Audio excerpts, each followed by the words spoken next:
Hello and welcome to the Joy Corner.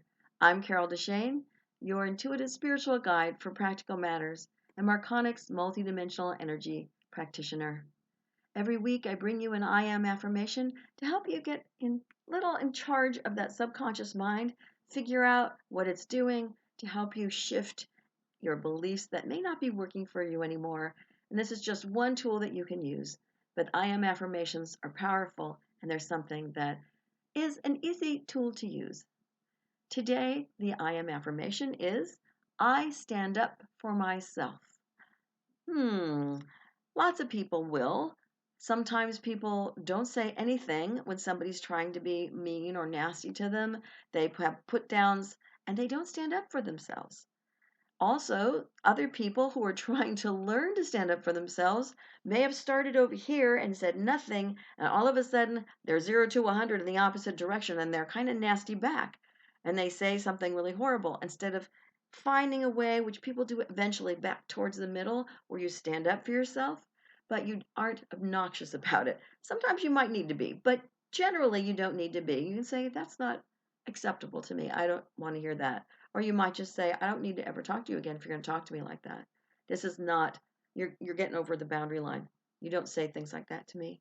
Whatever you need to say, whatever, it means that you stand up for yourself, whether it's because somebody's nasty and they say things or they do things or whatever it may be.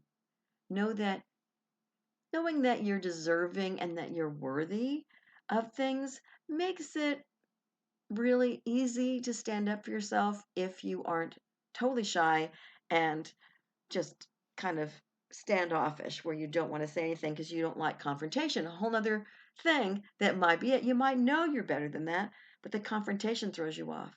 So, whatever it may be, this one today is I stand up for myself, and it can take all different kinds of ways of doing that. It doesn't have to be pow in your face to stand up for yourself in a confrontation, but maybe it becomes that the first few times until you learn how to backpedal a little bit, get more towards the center. Instead of going after somebody 100% versus 0%, you find that 50% or the 60 or 40, depending on what the person says or does. This is important for you because it hurts your self confidence and just undermines it if you allow people to say or do things that make you feel less than. And you don't have to put up with it, whether you drop them or you do whatever you do in order to be able to feel 100% more worthy and more deserving without hearing people tell you you aren't. So here we go. I want you to sit down, or if you're in the shower, well, it's hard to, I guess you could be listening while you're in the shower. Make sure that you close your eyes if you can, breathe it in. We're going to say it 3 times as we always do, and suspend any disbelief that comes up because I want you to feel like this is your truth right now. Here we go. I stand up for myself. And breathe it in. Breathe it in as your truth right this minute. And say it again. I stand up for myself. Breathing it into every part of your body, every cell, every organism, every organ and sinew and bone. This is your truth right this moment. And one last time, I stand up for myself. Get it all the way into your brain, through every bit of the cells in your mind, into your subconscious. Just picture that happening.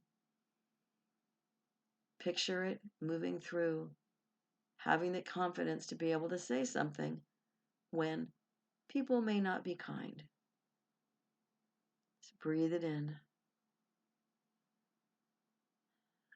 I stand up for myself can mean that you have a boss who gives you too much work, who says nasty things to you, who doesn't appreciate you.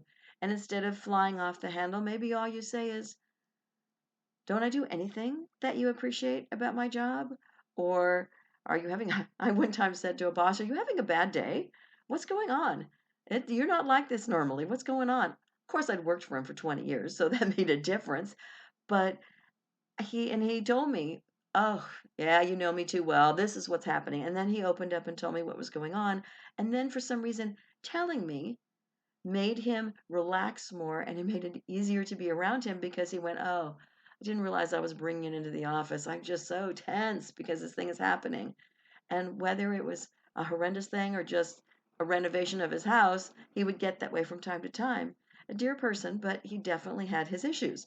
So sometimes you need to stand up for yourself. You need to ask questions and say, wait, what do you mean by that? And that might be the only thing you need to say because they'll go, oh, well, and if they aren't trying to put you down or trying to say anything, they may try and explain what they mean by it. And you may still not be happy. You may need to still say something, but at least I find asking questions is helpful because it makes the other person not just spew stuff, it makes them think, it makes them stop for a second. And so that's another way you can kind of stand up for yourself without having to put yourself out there and have a big confrontation. Whatever works for you. But just know that you deserve more than what you may be getting, either verbally or somebody handing you tasks that you don't want to do. Maybe you're the full-time working, and maybe if you're 75 and you're married to a husband who's 80, the old school thing is you have to work outside the home and do everything around the house. Outside the house, look out the lawn, take out the garbage, maybe, but they're not going to do anything inside the house. No cooking, no cleaning, that kind of stuff. And that's something that you're going, hello, let me stand up for myself here. This isn't acceptable. I work full time and I have to do everything. You only work full time. I have two jobs, you have one. So that sort of thing is something that may not be so obvious to you that you need to stand up for yourself over. And it doesn't mean that you're going to change anybody if they are 80, because sometimes people will change and a lot of times they won't. And even if you're 20, a lot of times people won't change. But it's okay as long as you just say, look, this is how I'm feeling, and you made me feel less. Or I don't know that this is possible. You're asking me to do too much in the time I have. Please tell me which one is the most important thing to do first, which I also said to one of my bosses. I had two bosses handing me a job, and both of them were critical. They both had to go out immediately, and they were both long, and I went, So I looked at the two people and I said, okay, I'm not going to make this decision for you. I'm not going to be the bad guy here.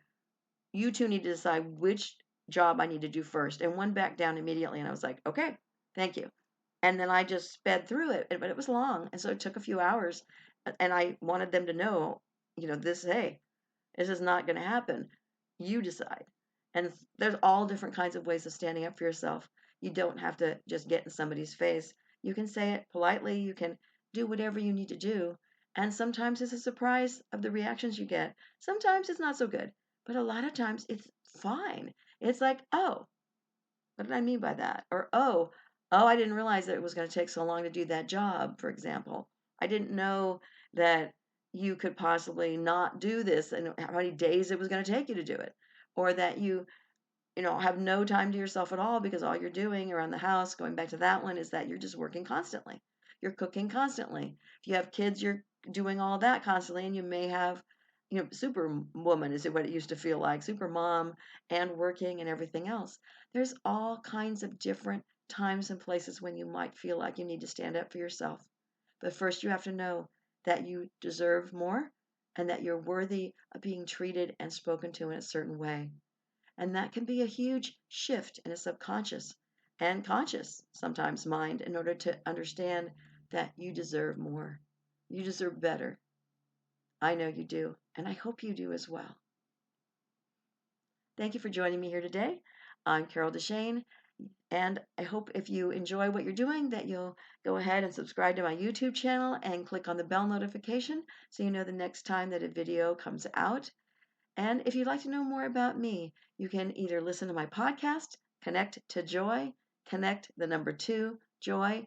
Go to my website, also connecttojoy.com, and those pieces of information will be below this video. Until next week, do know that you are already enough to have that joyful, limitless life that you desire.